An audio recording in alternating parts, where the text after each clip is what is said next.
예, 경제학 입문 3주차 세 번째 시간 마지막 시간입니다. 어, 첫 번째, 두 번째 시간은 조금 뭐라 그럴까요? 짧은 부분만 나갔었죠. 이번 시간에 조금 많이 나가도록 하겠습니다. 자, 마찬가지로 한 점만 PDF 파일을 띄워놓고 하도록 하겠습니다. 자, 지금 19쪽 하고요. 이제 다른 조건이 불변일 때라고 하는 점만 이 부분에 대해서 이제 설명을 드리려고 합니다. 그래서 이제 세터리스 페리부스라고 이제 라틴어로 다 얘기를 하기도 하고요.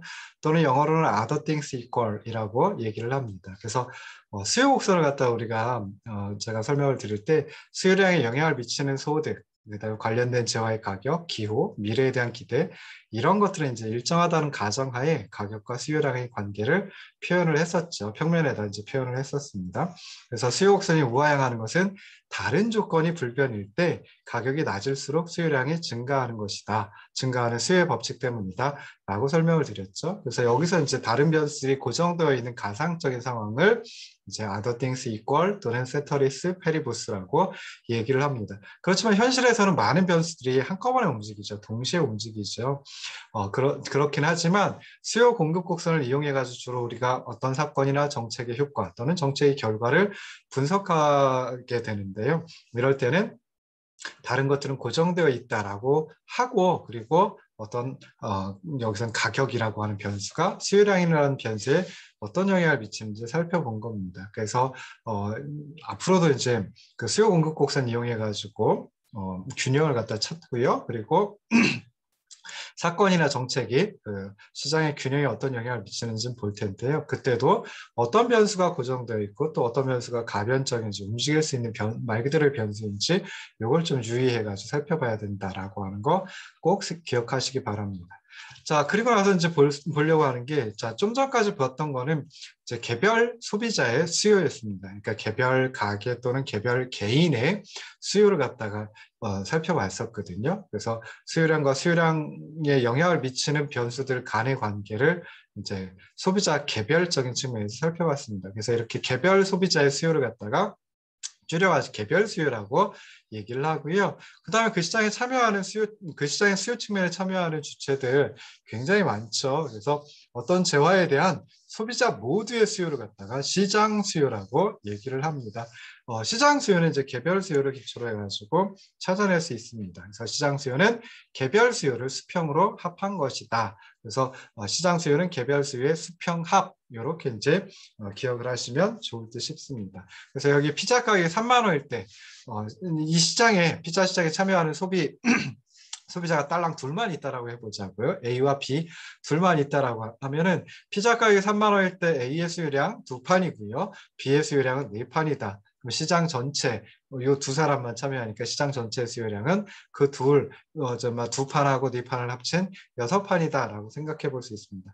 마찬가지로 피자 가격이 2만 원일 때 A라는 소비자의 수요량은 6판이고 B라는 소비자의 수요량 마찬가지로 6판이다라고 하면 시장 전체 수요량은 12판이다. 뭐 이렇게도 이제 생각을 해볼 수 있다라는 거죠. 그래서 이렇게 이런 관계를 갖다가 요 그림으로 다 이제 표현을 해볼 수 있어요. 그래서 여기 있는 요 직선이 A라는 소비자의 개별 수요 곡선이고요. 그다음에 여기 있는 요 직선이 B라는 소비자의 개별 수요 곡선인데 이 시장에 참여하는 소비자가 딸랑 둘 A와 B만 있다라고 치면은 요 두 수요 곡선을 수평으로 합쳐가지고 이렇게 시장 전체 수요 곡선 DM을 찾아낼 수 있습니다. 자, 그러면은 이렇게 시장 수요는 개별 수요에서 도출된다라고 생각해 볼 수 있으니까 시장 전체 수요량은 개별 소비자들의 수요량을 결정하는 변수, 즉 개별 소비자의 수요량에 영향을 미치는 변수 아까 뭐가 있었죠? 가격, 그리고 소득, 다른 자의 가격, 기호, 미래에 대한 기대 이게 있었는데 이것뿐만이 아니라 시장 전체 수요량은 소비자의 수에 따라 가지고 또 영향을 받을 수도 있습니다. 그래서 시장 전체 수요량에 영향을 미치는 변수 그러면은 가격 그리고 소득 관련된 재화의 가격, 기호 미래에 대한 기대 그리고 소비자의 수까지 영향을 미친다라고 생각을 하시면 좋을 듯 싶어요. 자, 시장 수요 곡선은 개별 수요 곡선을 수평으로 합쳐서 구합니다. 왜 그럴까요? 이 시장이 완전 경쟁 시장이기 때문에 그렇습니다. 이 시장에 참여하는 주체 소비자가 A와 B 둘 있다라고 했을 때 A와 B 둘 모두 다 가격이 시장에서 형성돼 가지고 주어지면 그걸 그대로 받아들일 수밖에 없습니다. 가격 수용자 조건이라고 얘기를 했죠. 그래서 각각의 가격 수준에서 개별 소비자의 수요량을 모두 합쳐서 시장 전체의 수요량을 구하기 때문에 시장 수요 곡선은 개별 수요 곡선의 수평합이다라고 기억을 하시면 좋을 듯 싶습니다. 자, 마지막으로 이제 수요 곡선 수요 측면 살펴볼 때 마지막에 이제 수요 곡선의 이동입니다. 그래서 수요량에 영향을 미치는 변수 중에 가격 이외의 변수들은 고정되어 있다라고 하고 그리고 가격과 수요량의 관계를 평면에 표현한 게 수요 곡선이었죠. 그런데 여기 가격 이외의 변수가 변화하지 않는다 그랬는데 그 중에 하나 또는 그 중에 몇 개가 변화했다라고 하면 그때는 수요 곡선 자체가 이동을 하게 됩니다. 그래서 요 밑에 보시면은 수요 곡선이 D0에서 D1으로 오른쪽으로 이동한다든지 D0에서 D2로 왼쪽으로 이동한다든지 할 수 있습니다. 그래서 주어진 가격 수준에서 가격은 그대로 있는데요. 수요량의 증가를 가져오는 변화, 즉 다시 말해서 수요량에 영향을 미치는 변수 중에 가격 이외의 변수가 변화했는데 수요량의 증가를 가져왔다라고 하면 그때는 수요 곡선을 오른쪽으로 이동시킵니다. 그러니까 여기서는 이 그림에서는 D0에서 D1으로 이동이 됩니다. 자, 그리고 주어진 가격 수준에서 수요량의 감소를 가져오는 변화, 이런 변화는 수요 곡선을 왼쪽으로 이동시킵니다. 그러니까 이 그림에서는 D0에서 D2로 왼쪽으로 이동을 시키는데요. 여기 그림에 표현을 해놨듯이 수요 곡선을 오른쪽으로 이동시킨다라고 하면 그때 수요의 증가라고 얘기를 하고요. 수요 곡선을 왼쪽으로 D0에서 D2로 왼쪽으로 이동시킨다라고 하면 그때를 수요의 감소라고 얘기한다라고 생각을 하시면 좋을 듯 싶습니다. 그래서 꼭 기억하셔야 될 거 수요의 변화는 어떨 때 일어나느냐? 가격 이외, 그러니까 수요량에 영향을 미치는 변수 가운데 가격 이외의 변수가 변화하게 되면 그때는 수요가 변화를 한다. 그래서 수요량을 증가시키는 쪽으로 움직이게 하면 수요량을 증가시키는 쪽으로 변화가 일어나면 그때는 수요가 증가했다. 수요 곡선이 오른쪽으로 이동한다. 그다음에 수요량을 감소시키는 쪽으로 변화가 일어나면 수요가 감소했다. 수요 곡선이 왼쪽으로 이동한다라고 기억을 하시면 좋을 듯 싶습니다. 그런데 수요량에 영향을 미치는 변수 중에 가장 중요한 게 가격이라고 했죠. 가격이 변화하면 어떻게 될까? 수요량이 변화를 합니다. 그렇긴 한데 수요 곡선 자체가 움직이진 않습니다. 그래서 수요 곡선상의 한 점에서 다른 점으로 이동할 뿐이다라고 생각을 하시면 좋을 듯 싶어요. 그래서 정말 수요 곡선상의 운동, 이건 뭐라고요? 수요량에 영향을 미치는 변수 중에 가격이 움직여가지고 수요량이 변화하면 그때는 수요곡선상의 한 점에서 다른 점으로 이동한다라고 생각하시면 좋을 듯이고요. 그 다음에 수요곡선 자체가 이동하는 건 언제라고요? 수요량에 영향을 미치는 변수 가운데 가격 말고 다른 변수가 움직여가지고 수요량이 변화하면 그때는 수요곡선 자체가 이동한다. 수요곡선이 오른쪽으로 이동하면 수요의 증가, 수요곡선이 왼쪽으로 이동하면 수요의 감소, 이렇게 이제 생각을 하시면 좋을 듯 싶습니다. 자, 다음에 이제 우리가 수요 공급 균형까지 나가봐야 되는데요. 이제 수요 하나 끝냈어요. 그 다음에 이제 공급을 살펴봐야 되는데 공급은 수요와 대칭적으로 생각을 하시면 좋을 듯 싶습니다. 그래서 제일 먼저 수요란 무엇인가 했죠. 여기서도 공급이란 무엇이냐라고 했을 때 공급은 영어로 supply라고 하고요. 그리고 앞자 따가지고 대문자 S라고 보통 표기를 합니다. 그래서 공급이란 생산자가 재화 서비스를 판매하고자 하는 의도, 의지, 의사라고 하는 것입니다. 그러니까 이걸 좀 객관화시켜야 되겠죠. 그래서 나온 게 공급량이다라고 생각하시면 좋을 듯이고요. 공급량은 quantity supplied 앞자 따가지고 QS, S가 아래 첨자로 들어갑니다. 그래서 QS라고 합니다. 자, 수요량도 세 부분으로 구성이 되어 있었죠. 공급량도 마찬가지로 세 부분으로 구성이 되어 있습니다. 그래서 일정 기간 동안에 그리고 생산자가 생산 능력을 갖고 판매하고자 하는 재화 서비스의 양입니다. 그래서 공급량, 그러면 제일 먼저 판매하고자 하는 재화 서비스의 양이다. 그런데 생산 능력이 뒷받침되어 있어야 됩니다. 아까 우주선 얘기했잖아요. 자, 우주선 가격이 굉장히 높아요. 저도 우주선 만드는데 참여를 하고 싶어요. 즉 우주선 시장의 공급 측면에 참여를 하고 싶어요. 근데 저는 우주선을 만들 수 있는 능력이 없습니다. 그런 기술을, 생산 기술을 가지고 있질 않아요. 생산 능력이 뒷받침되지 않는 거죠. 그러니까 만들고 싶어도, 만들어 팔고 싶어도 만들어 팔 수가 없게 됩니다. 그래서 이 두 번째 나와 있는 생산자가 생산 능력을 갖고, 즉 생산 기술을 가지고 있어야 된다. 생산 능력, 생산 기술이 뒷받침되어야 한다라는 거 꼭 기억하시고요. 그 다음에 첫 부분에 나오는 게 일정 기간 동안에 라고 하는 표현이 나옵니다. 그래서 일정 기간 동안에 나오니까 이것도 공급량도 유량 변수이구나, 플로우 변수이구나 라고 생각을 하시면 좋을 듯 싶습니다. 자, 아까 수요 설명드리면서 제일 먼저 했던 게 수요량 했고요. 그 다음에 수요량에 영향을 미치는 변수들, 수요량을 결정하는 변수들, 여기서는 공급량을 결정하는 변수들 이제 나오면 됩니다. 그래서 제일 중요한 거, 공급량에 영향을 미치는 변수들 중에 가장 중요한 거 가격이고요. 가격은 아까 말씀드렸듯이 대문자 P로다가 표현을 합니다. 자, 그래서 가격이 상승하면 공급량이 증가하고 가격이 하락하면 공급량은 감소하는 현상이 일반적으로 나타납니다. 그럼 뭐예요? 가격과 공급량은 같은 방향으로 움직인다. 즉 가격과 공급량 사이에는 정의 상관관계 또는 플러스의 상관관계가 있게 됩니다. 그래서 이런 현상을 공급의 법칙이라고 얘기를 합니다. 마찬가지로 엄밀하게 표현하면 다른 조건이 불변일 때 그때 어떤 재화의 가격이 상승하면 그 재화의 공급량이 증가하고 그 재화의 가격이 하락하면 공급량이 감소하는 현상, 이거 갖다가 공급의 법칙이라고 한다라고 생각을 하시면 좋을 듯 싶습니다. 자, 두 번째 공급량에 영향을 미치는 변수들 중에 두 번째는 요소 가격입니다. 생산 요소의 가격입니다. 그래서 그러니까 어떤 재화를 만들어낸다라고 하면 당연히 그 과정에 투입되는 요소들이 있죠. 그런 것들을 몽땅 다 합쳐서 생산 요소라고 얘기를 하고요. 생산 요소의 가격이 그 재화의 공급량에 영향을 미치게 됩니다. 그래서 어떤 재화를 생산할 때는 노동, 자본, 그리고 토지, 그리고 원재료 이런 생산 요소가 필요한데요. 그 생산 요소의 가격이 상승하면 그 재화의 생산량은 감소하고요. 따라서 공급량도 감소를 하겠죠. 그리고 요소 가격이 너무 높아졌다라고 하면 그때는 아예 생산을 중단해서 생산량이 제로가 될 수도 있습니다. 그래서 어떤 재화의 공급량은 그 재화 생산에 투입되는 생산 요소의 가격과 반대 방향으로 변화하는 것이 일반적이다라고 생각을 하시면 좋을 듯 싶습니다. 자, 세 번째 공급량에 영향을 미치는 변수는 기술입니다. 생산 기술. 그래서 생산 기술이 공급량 결정할 때 굉장히 중요하겠죠. 생산 기술이 진보한다라고 하면 그때는 다른 조건이 그대로 있을 때 공급량이 증가하는 게 일반적이에요. 그래서 기술이 진보하면 공급량이 증가하는데 기술이 퇴보하는 경우도 있을 수 있을까요?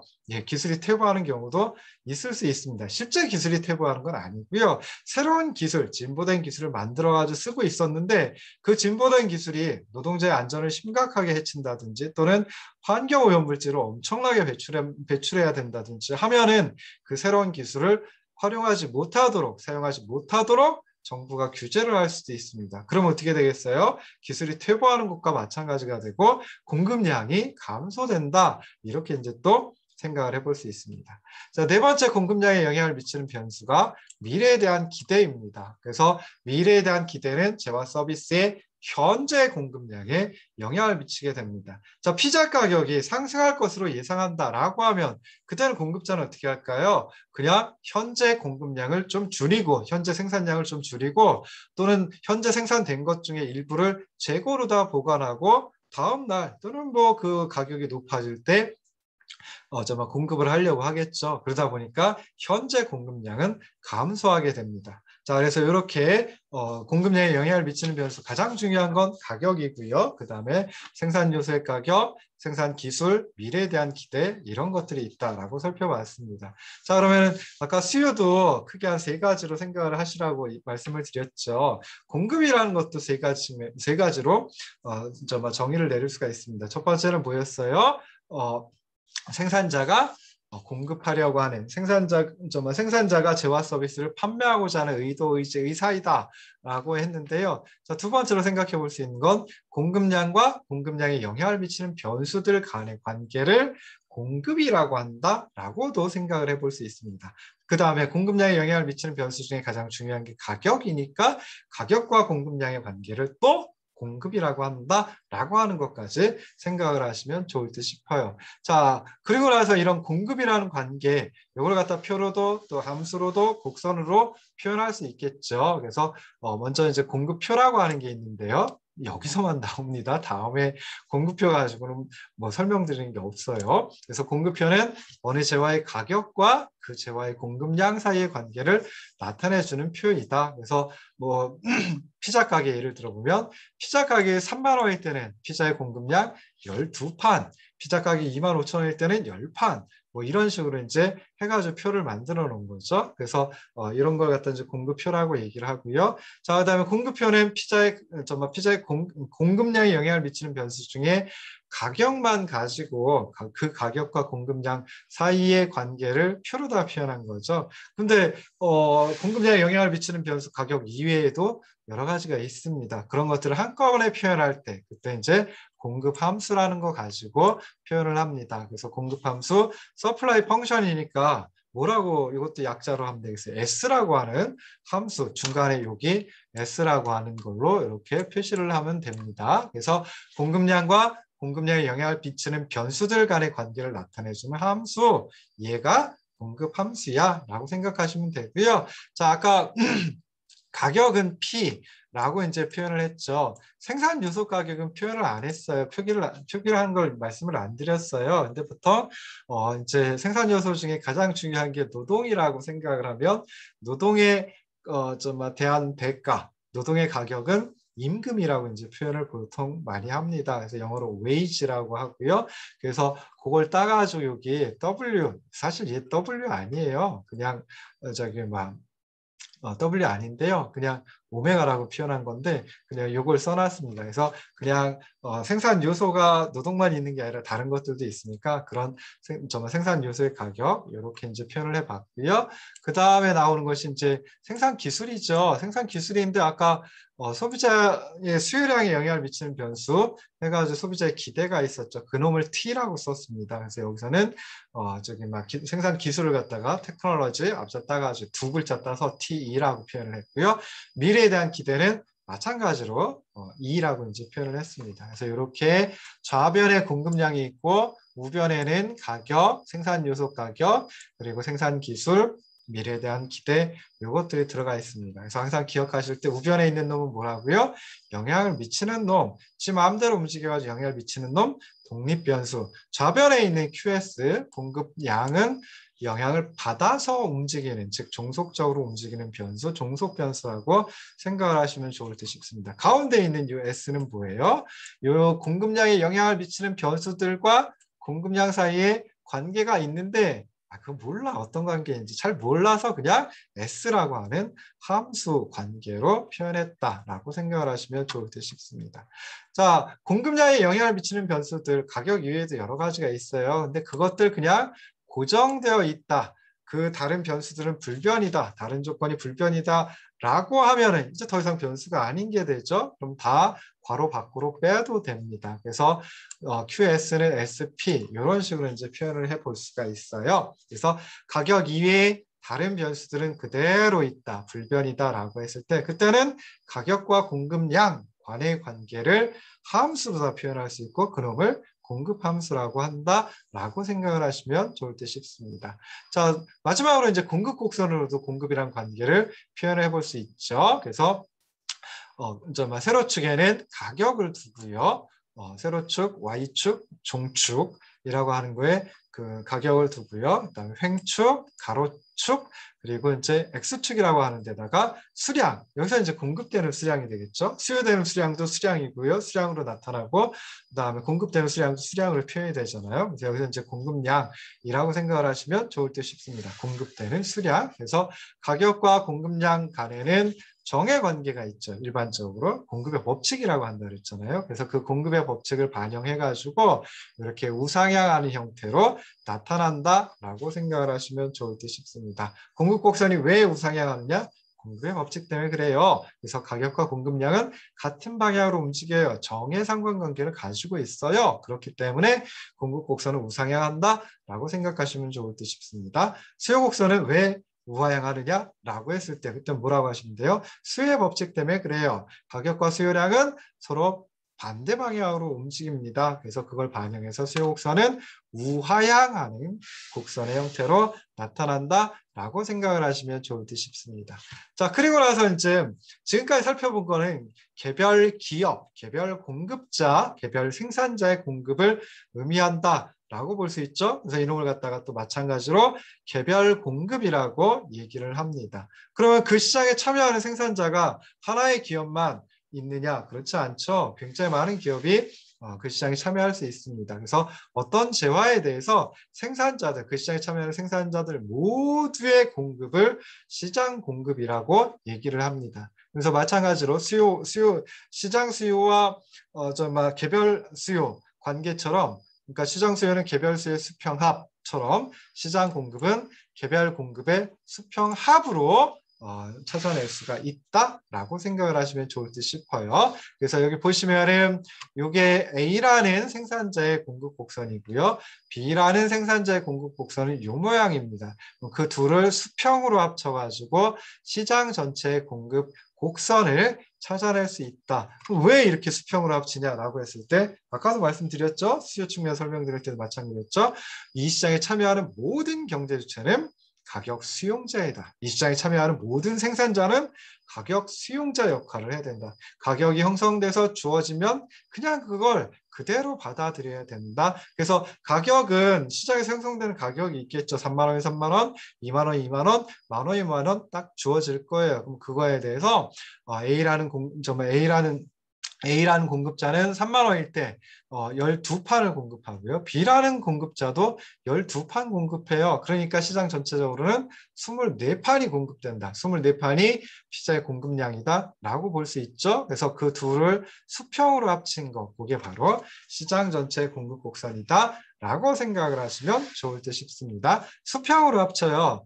그러면 이제 그러면 뭐 언제는 뭐 수직으로 합치는 경우도 있습니까?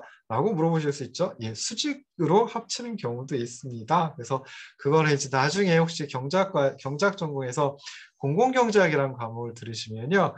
공공재인 경우에는 A라는 소비자의 수요곡선 그리고 B라는 소비자의 수요곡선을 수직으로 합쳐가지고 시장 전체의 그러니까 시장이 아니죠. 그건 공공재가 거래되는 건 공공재는 이제 거래가 된다라고 보기는 어려우니까 시장이라고 할 수 없고 그런 사회 전체의 수요곡선이다라고 생각해 볼 수 있어요. 그래서 공공재 같으면 개별 수요곡선을 수직으로 합쳐가지고 시장 전체 또는 사회 전체의 수요곡선을 찾아낼 수 있다라고 생각을 나중에 이제 그 과목 들어오시면 거기서 이제 살펴보시기 바랍니다. 자, 마지막으로 이제 공급곡선의 이동입니다. 그래서 공급량에 영향을 미치는 변수 굉장히 정말 여러 가지가 있죠. 근데 그 중에 이거 하나 안 했네요. 뭘 안 했을까요? 시장 공급은 개별 공급으로부터 도출됩니다. 그러니까 시장 전체 공급량은 개별 생산자들의 공급량을 결정하는 변수, 가격, 그리고 요소 가격, 생산 기술, 미래에 대한 기대 이것들의 영향을 받겠죠. 그리고 또 하나 생산자의 수에도 영향을 받습니다. 생산자의 수가 많아질수록 공급량이 더 늘어나는 게 일반적이겠죠. 그래서 생산자의 수에도 영향을 받는다라고 하는 것까지 생각을 하시면 좋을 듯 싶습니다. 자, 공급 곡선의 이동까지만 하면 이번 주차 강의는 다 끝나게 됩니다. 그래서 공급량에 영향을 미치는 변수 중에 가격 이외의 변수가 변화하면 그때는 공급 곡선이 이동을 하게 됩니다. 그러니까 생산 요소 가격, 생산 기술, 미래에 대한 기대, 생산자의 수 이런 것들이 변화하게 되면 이런 것들 중에 하나 또는 여러 개가 한꺼번에 변화하게 되면 그때는 모든 가격 수준에서 공급량이 변화를 하게 돼요. 그래서 공급 곡선이 움직이는 공급 곡선 자체가 움직이는 공급 곡선의 이동으로 나타난다 라고 생각을 하시면 좋을 듯 싶습니다. 그래서 주어진 가격 수준에서 가격 수준은 그대로 있는데 가격은 움직이지 않고 그대로 있는데 공급량의 증가를 가져오는 변화가 있을 수 있죠. 생산 기술이 진보한다든지 하면 그렇게 된다 그랬죠. 그래서 그럴 때는 공급 곡선이 오른쪽으로 이동합니다. 그래서 이 아래 그림 보시면은 S0에서 S1으로 오른쪽으로 이동을 하게 됩니다. 네, 주어진 가격 수준에서 공급량의 감소를 가져오게 하는 변화도 있을 수 있죠. 그래서 기술의 퇴보 아까 말씀드렸고 생산 요소의 가격 상승한다라고 하면 그때는 가격은 그대로 있어도 공급량이 감소를 하게 됩니다. 그럴 때는 공급 곡선 자체가 S0에서 여기 있는 S2로 왼쪽으로 이동하고요. 이놈을 갖다가 공급의 감소라고 얘기를 해요. 그래서 공급 곡선이 오른쪽으로 이동하면 그때는 공급의 증가, 공급 곡선이 왼쪽으로 이동하면 공급의 감소라고 기억을 하시면 좋을 듯 싶습니다. 자, 그러면 가격이 변화해서 공급량이 변화할 때는 어떻게 된다고요?